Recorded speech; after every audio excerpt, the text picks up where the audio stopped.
Mga pasilidad na gagamitin para sa National Schools Press Conference sa Lingayen, Pangasinan in-inspeksyon. May live report si Kim Bandarlipe. Kim? Joan, nasa 80% nang naihanda ang mga venue at mga billeting centers para sa magaganap na National Schools Press Conference ngayong Enero. Ininspeksyon ng pamunuan ng Schools Division Office 1 ng Pangasinan ang mga pasilidad na gagamitin sa nalalapit na National Schools Press Conference na gaganapin sa Lingayen, Pangasinan sa January 28, 2019. Patuloy po tayo makinig sa 103.70 PNHS Campus Radio.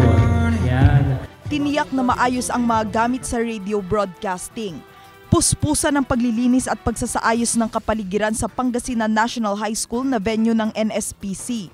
Nakipag-ugnayan na rin ang Division Office sa iba pang ahensya ng gobyerno para sa pagpapanatili ng kaayusan. Kagaya ng sa PNP for the peace and order, security, and at the same time marshal for the parade, sa ating Bureau of Fire.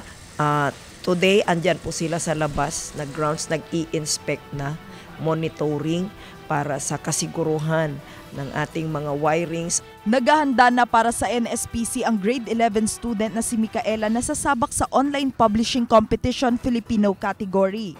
Isa sa mga natutunan niya ang tamang paggamit ng internet para ipakalat ang totoong balita at maiwasan ang fake news.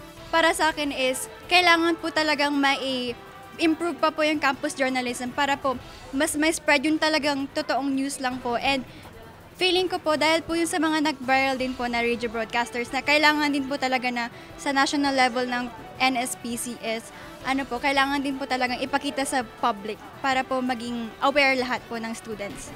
Tiniyak ng pamunuan ng PNHS na hindi maaantala ang klase ng mga estudyante kahit nagagamit ang kanilang mga silid-aralan para makapag-set up na ng mga equipment para sa iba't ibang kompetisyon. Pero we still have our library, our gym, our computer room, and we even have our multipurpose room. So parehas pa rin. Hindi kumbaga yung klase nila hindi nadidisrupt. Dami ba naman ng mga schools all over the Philippines tapos mapili ang aming division? Siyempre talagang karangalan para sa amin yun. At yun na rin, nagpapasalamat na rin po kami na napagbigyan din ng SDO 1 Pangasinan. Magsisidatingan ang libo-libong delegates ng NSPC sa January 26, kaya inihahanda na rin ang 16 na billeting centers sa iba't ibang eskwelahan na sakop ng dibisyon. Kasama si Wilson C., ako si Kim Bandarlipe, naghahatid ng Balitang Amyanan.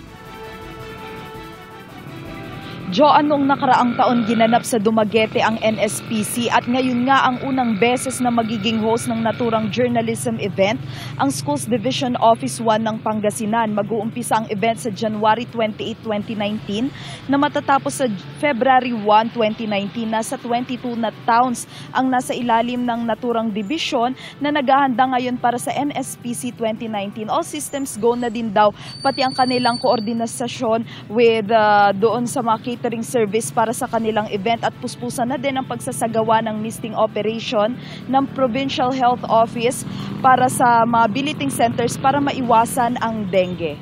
Joan? Maraming salamat, Kim Bandarlipe.